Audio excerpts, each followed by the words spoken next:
introduce Adriana Lopez, who is an epidemiologist on the acute flaccid myelitis and domestic polio team in the Division of Viral Diseases at the CDC. She's been working on AFM since it was first brought to the CDC's attention in 2014 and is the lead surveillance officer who works with jurisdictions to ensure reporting of AFM cases. So thank you so much, Adriana, for coming to talk to us about specimen reporting to the CDC. Great. So thanks for the opportunity again to present today. So I'll be switching kind of from the clinical perspective, moving to AFM surveillance to include the key pieces of reporting suspected cases to public health, and then collecting the appropriate specimens for testing at CDC. So although I'll be focusing specifically on AFM for this presentation, I do want to point out that the reporting processes that I describe are also used for paralytic polio, since these cases do present clinically similar to AFM. And as of interest, our AFM surveillance system was the mechanism by which the recent US polio case from New York was reported to CDC. So that was kind of exciting for us. So conducting surveillance for AFM allows us to monitor cases and trends in disease and to learn more about the illness and its possible causes.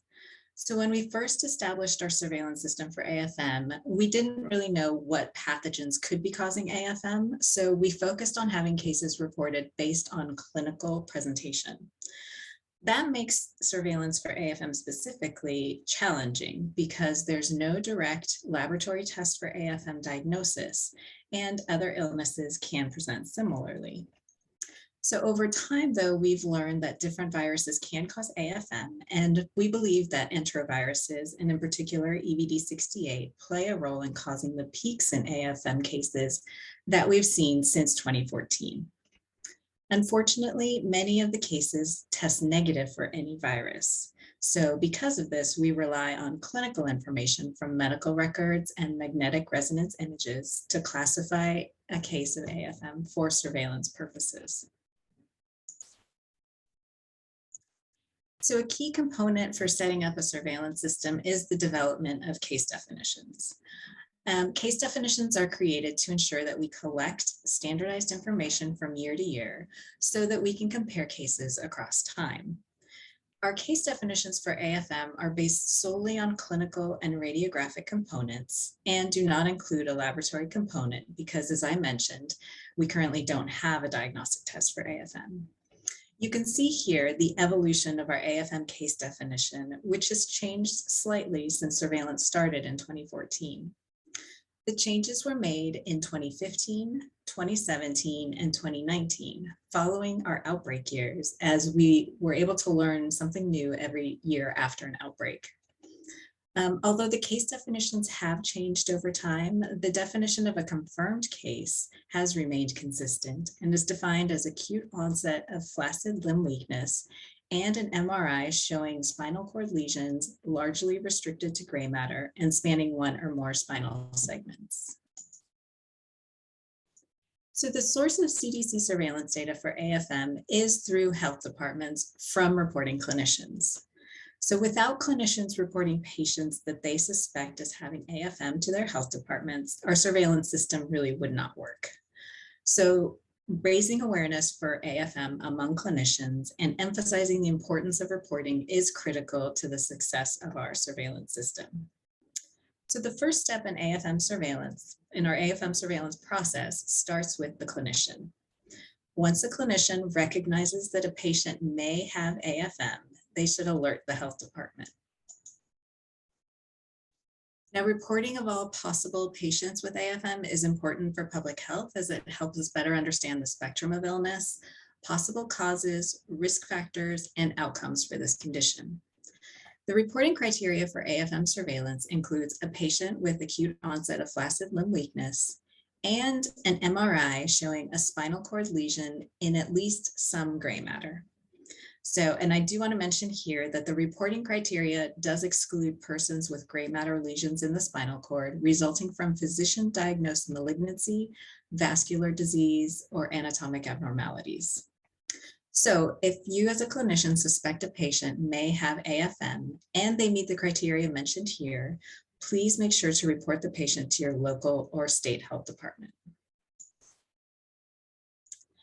The health department will then review the information and verify that the patient meets the criteria for an AFM person under investigation, or PUI. And the health department will assist in the collection of pertinent medical information, including MRI reports and a neurology consult note, and magnetic resonance images. Additionally, they will help with the coordination of collecting biological specimens to send to CDC for testing. And I'll talk more about the specific specimens to collect in later slides. But CDC's processes, the laboratory processes, have changed slightly for accepting specimens and the reporting out of results. So it's important that you coordinate with your health department to make sure that they don't want you to send the specimens directly to CDC. Sometimes they prefer that you send them through the state lab, state public health lab. And additionally, CDC will report results back to the state public health laboratory. So the results will be through the laboratory and not from CDC directly anymore, as they used to be. So once we collect all the information, CDC works with an expert panel of neurologists to review the medical information and images and provide a case classification based on the established case definitions. The surveillance case classification is then communicated back to the health department and from the health department to the clinician and the family. So I just want to note that the CDC surveillance classification is completely separate from a clinician's diagnosis, and we don't expect clinicians to wait for the CDC classification to start treating your patient. As was mentioned in the previous talk, you want to get treatment started as soon as possible for the benefit of the patient. So it's not critical that you wait for the surveillance classification. Decisions about treatment and management should be based solely on the clinician diagnosis. And so the CDC case classification of a suspected case should never replace or take precedence over that clinical diagnosis. Public health for AFM serves a different purpose than making a clinical diagnosis or making a diagnosis for AFM. So as you're aware, clinical diagnosis is used for patient level, individual clinical management decisions, and is time sensitive. A diagnosis is made based on full information, including history, diagnostic testing, and examination. It also aims to be as accurate as possible to provide the best care and treatment for the individual. Public health surveillance, on the other hand, is conducted at the population level. So standardization using case definitions helps to measure disease burden and trends over time. Surveillance can often be delayed due to reporting lags and the time it takes for the neurology panel to review images and make a classification. Finally, surveillance has to balance sensitivity, which is wanting to cast a wide net for all possible cases, with specificity, making sure that the cases fit a certain mold so that they can be compared. So we hope that as we advance our understanding of AFM and the biological markers that predict it, our cases will become more straightforward to classify. So although the surveillance classification for confirmed cases of AFM does not have a laboratory component, collection of specimens from patients suspected of having AFM is important for determining etiology. And collecting specimens as early as possible in the course of illness, preferably on the day of onset of limb weakness, has the best chance to yield a cause of AFM. So the table shown here is actually from a job aid that was created at CDC and available on our website at the link at the bottom of the slide. And the job aid includes information about how to report AFM PUIs, and it lists the specimens that we request for testing at CDC from these PUIs, as well as the minimum amounts required, the processing, storage, and shipping information. So each specimen type is important for different reasons. And the testing that is done at CDC involves testing for enteroviruses and paraechoviruses. So the first specimen is cerebrospinal fluid, or CSF, which is critical to obtain if possible, since it's a sterile site specimen, and the identification of virus in the CSF would point to an etiology of AFM in that patient. Although only a small number of patients with confirmed AFM have had virus detected in CSF, and that includes EBD68, EVA71, and Coxsackie virus A16. It's important to continue to collect CSF because of the possibility of detecting virus, but also because these specimens can be used to help with development of assays for identifying possible markers for AFM. A couple of recent studies analyzed the CSF specimens from patients with and without AFM and found that patients with AFM were more likely to have antibodies against enteroviruses in their CSF compared with patients without AFM. So this provided evidence supporting, this provided supportive evidence for the leading hypothesis that enterovirus infection plays a key role in the development of AFM. So serum is also a sterile side specimen that can be helpful for determining etiology of AFM. Again, only a small number of patients have had virus detected in serum, but this is another important specimen being used to help develop assays for detecting AFM biomarkers and antibodies to enteroviruses. Moving to non-sterile side specimens, stool is a valuable specimen to collect from patients under investigation for AFM, as enteroviruses are often shed in stool. And as one of the questions that was asked previously was about rectal swabs, we would prefer stool specimens as well because there's not as much sensitivity in terms of detecting enteroviruses in rectal swabs as there is in stool. So a variety of enteroviruses have been identified in stool specimens of AFM patients, including EBD68, although rarely, EVA71, Coxsackie viruses, and other enteroviruses. Stool is also critical for ruling out poliovirus infection. As you well know, poliomyelitis caused by poliovirus and AFM are clinically similar. To date, stool specimens from patients with confirmed AFM tested at CDC have been negative for poliovirus. But given the situation globally with poliovirus circulation and recent detection of a paralytic polio case in the US, ruling out poliovirus infection in our AFM PUIs has become more important. So as I mentioned at the beginning of this presentation, the US polio case came to our attention through our AFM surveillance system and had stool specimens collected and tested because of the recommendations for testing for AFM. Lastly, respiratory specimens, another non-sterile side specimen in the form of respiratory or oropharyngeal swabs, are key specimens to collect. So we know that EBD68 presents more like a respiratory virus, and since most patients with AFM present with mild respiratory and or febrile illness before developing AFM, we would expect for this specimen to have more likely to have positive results. We've identified many different enteroviruses in the respiratory specimens of AFM patients, with EBD68 being the most common one identified. Although respiratory specimens have provided the highest yield for viruses in AFM cases to date, only about half of AFM patients have had no virus identified. Respiratory illness in patients with AFM often occurs up to 5 days before onset of limb weakness, and virus may no longer be present in the respiratory tract once limb weakness develops. So that could be one of the explanations why patients have had negative results. However, analysis from earlier investigations have demonstrated that the collection of respiratory specimens as close to onset of the respiratory or febrile illness as possible is more likely to yield a higher proportion of positive specimens. So, and also I just want to mention that I did say that at CDC, the testing includes enterovirus and parechovirus for all 4 of the specimens that I mentioned. And those results would be relayed back to the state public health laboratory once the testing is completed. So I'd like to finish by presenting some of the things that we've learned about AFM through our surveillance system.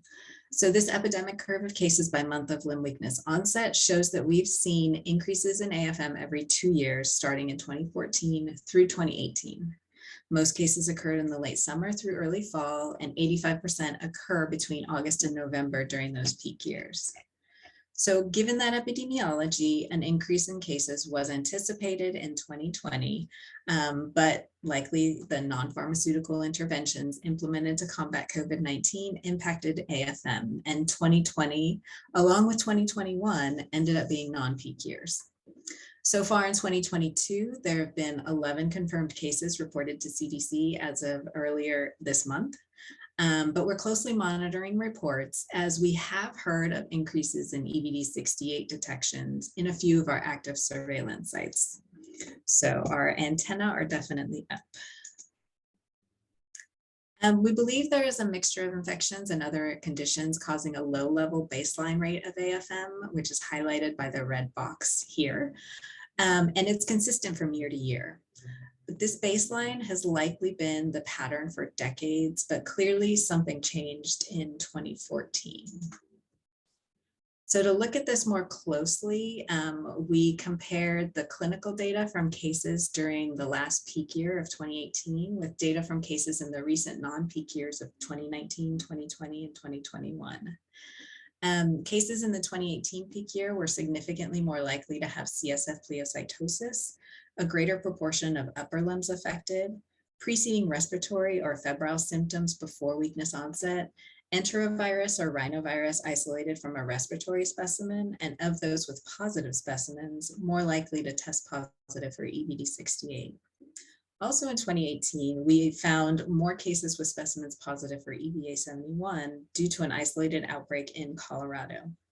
Although this finding was not statistically significant, I did want to mention it just to emphasize the importance of collecting specimens for testing to be able to identify all possible etiologies for patients with AFM. So in contrast, cases in the 2019, 2020, 2021 non-peak years were significantly more likely to be older and have lower limbs affected more often than cases in peak years. So these results they support the finding that something different is occurring in the peak years that might be driving these clinical distinctions. The challenge remains, though, that routine diagnostic testing of CSF and other specimens has been low yield. This slide, again, shows the data from 2018, our last peak year. Each horizontal bar highlights a different specimen type, with the colors indicating the types of enterovirus detected. So EVD68 is in yellow, other EVA71 is in blue, and other EVRVs are shown in purple, and the negatives are indicated in gray. For 2018, only 2 CSF specimens tested at CDC were positive, one for EVD68 and one for EVA71. Stool pathogens were a usual mix of enteroviruses and parechoviruses, and 44% of respiratory specimens tested were positive, with 30% being positive for EVD68. Overall, less than half of specimens tested were positive for an enterovirus. And the combination of epidemiologic and laboratory data collected in 2018 provided more evidence of an association between EVD68 and AFM. And by conducting surveillance based on clinical presentation, it's allowed us to identify another virus associated with AFM cases, that being EVA71. But as mentioned earlier, and consistent with other peak years, we still find that about half of the specimens have no pathogen detected. So in summary, although surveillance for AFM is challenging due to the lack of a diagnostic test, having established case definitions helps standardize data collection to allow tracking of cases and trends over time. Reporting of AFM PUIs by clinicians to public health is critical to the success of AFM surveillance, since we wouldn't know about PUIs without clinician participation. In addition to reporting AFM PUIs to public health, specimen collection for testing is important to determine etiology and understand the mechanism of action for AFM. Specimens to collect include CSF, serum, stool, and respiratory, and often can be those used that have been collected for the clinical evaluation or the initial evaluation.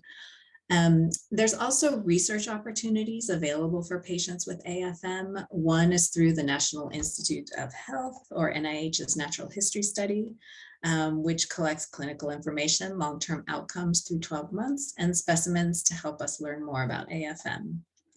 For patients not presenting at an NIH enrolled hospital, there is an opportunity to have specimens collected for a biorepository. And the specimens from the biorepository can then be used by researchers to investigate possible causes of AFM. So finally, a review of our surveillance data has demonstrated that the cause of AFM in peak years appears different from those in non-peak years. And even the peak years may have multiple causes, as we saw in 2018. This emphasizes the need for both clinical and laboratory surveillance to help us understand the full spectrum of AFM.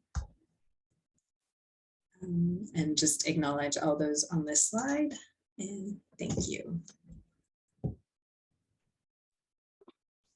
Great. Thanks, Adriana, for that great overview, and especially the CDC's really critical role in helping us understand AFM in multiple areas, not only epidemiology, but potential causes and links. Looks like we have a couple of questions. There's a question from Dr.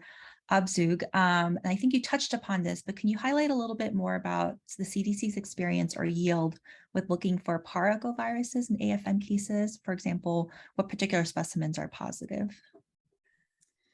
So we've had some respiratory specimens and some stool specimens positive for paragoviruses.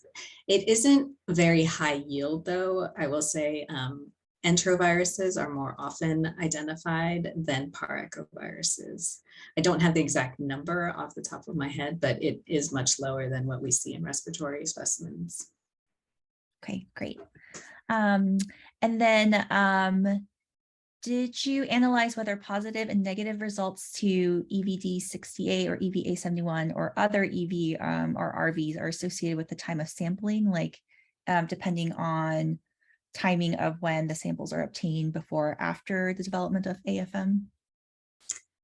We looked at that initially in our earlier investigations, 2014 and 2016. We didn't look specifically by the type of enterovirus, but we did find that if specimens collected within 7 days of presentation were more likely to be positive than those collected later.